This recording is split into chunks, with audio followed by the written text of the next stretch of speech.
राजस्थान के बीचों बीच एक पुरानी हवेली थी। उसकी कभी चमकदार दीवारें अब फीकी और टूटी हुई थीं, लताओं से ढकी हुई। लोग हवेली के बारे में कहानियां सुनाते थे, कहते थे कि इसमें बेचैन आत्माओं का वास है। कोई भी हवेली के पास जाने की हिम्मत नहीं करता था, अनजान के गुस्से से डरता था। हवेली के आसपास की हवा हमेशा एक अजीब सी खामोशी से भरी रहती थी, मानो इमारत खुद अपनी सांस रोक रही हो। ये रहस्य और डर की जगह थी।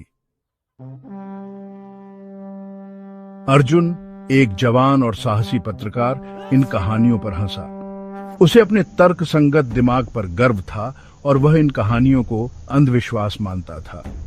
अपनी बहादुरी साबित करने के लिए उसने हवेली में अकेले रात बिताने का फैसला किया। उसके दोस्तों ने उसे ऐसा न करने की विनती की। अर्जुन, ये सुरक्षित नहीं है। वो कहानियां उन्हें हल्के में नहीं लेना चाहिए, उसके दोस्त ने चेतावनी दी। लेकिन अर्जुन जिद्दी और दृढ़ सुनने से इनकार कर दिया। वह हवेली की भयानक प्रतिष्ठा के पीछे का सच उजागर करने की ठान चुका था।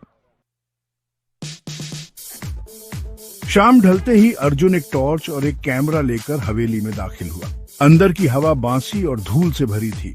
हर कोने में मकड़ी के जाले लटके हुए थे और केवल उसकी खुद की धड़कन की आवाज सुनाई दे रही थी। उसने हवेली की खोजबीन की। हर कमरा उजाड़ और जीर्ण शीर्ण था, सन्नाटा दहला देने वाला था। सिर्फ उसके पैरों के नीचे फर्श के क्रेक की आवाज कभी कभी इसे तोड़ती थी। जैसे जैसे रात गहरी होती गई, हवेली में परछाइयां लंबी होती गईं, अशुभ आकृतियों में बदल गईं, जो उसकी दृष्टि के किनारे पर नाच रही थी। अर्जुन एक कमरे में बैठ गया, अपने अंदर बढ़ती बेचैनी को नजरअंदाज करने की कोशिश कर रहा था। अचानक उसने बगल वाले कमरे से एक फुसफुसाहट सुनी, हल्की और अस्पष्ट। वह जम गया, उसका खून ठंडा पड़ गया। वह सावधानी से कमरे के पास पहुंचा। हर नस चौकन्नी थी। फुसफुसाहट तेज होती गई, मदद की गुहार की तरह लग रही थी। उसकी रीढ़ में कंपी दौड़ा रही थी। उसका हाथ कांप रहा था जब उसने दरवाजे के हैंडल तक पहुंचा। हिचकिचाते हुए दरवाजा खोला।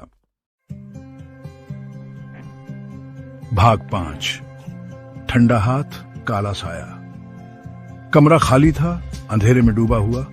लेकिन जैसे ही अर्जुन अंदर कदम रखा, उसने अपनी कलाई पर एक ठंडे हाथ की पकड़ महसूस की। वह दहशत में पीछे हट गया। उसकी टॉर्च गिर गई। कमरा अंधेरे में डूब गया।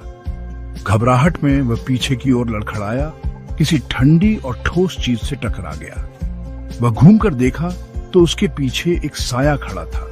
उसकी आंखें एक अजीब रोशनी से चमक रही थीं और एक ठंडा डर उस पर छा गया। भाग 6। बंद कमरा।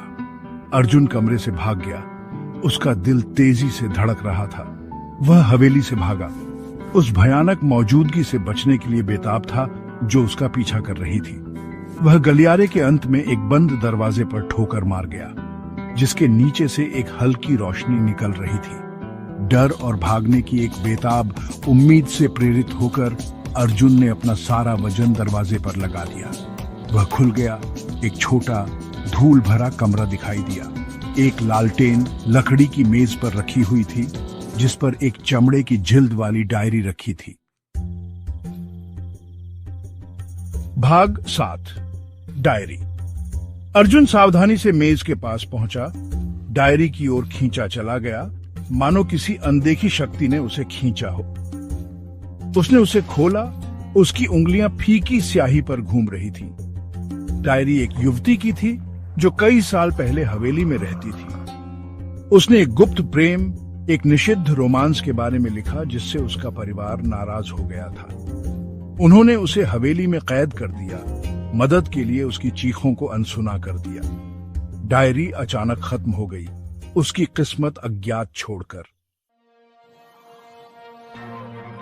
भाग 8। सच्चाई का खुलासा। जैसे ही अर्जुन ने आखिरी प्रविष्टि पढ़ी, उसने अपनी गर्दन पर एक ठंडी सांस महसूस की।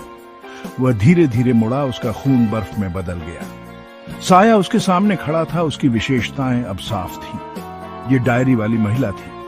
उसकी आंखों में उदासी और गुस्से का मिश्रण था। उसने हाथ बढ़ाया।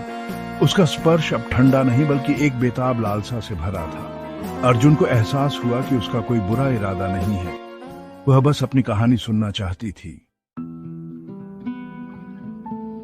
भाग 9, भागना।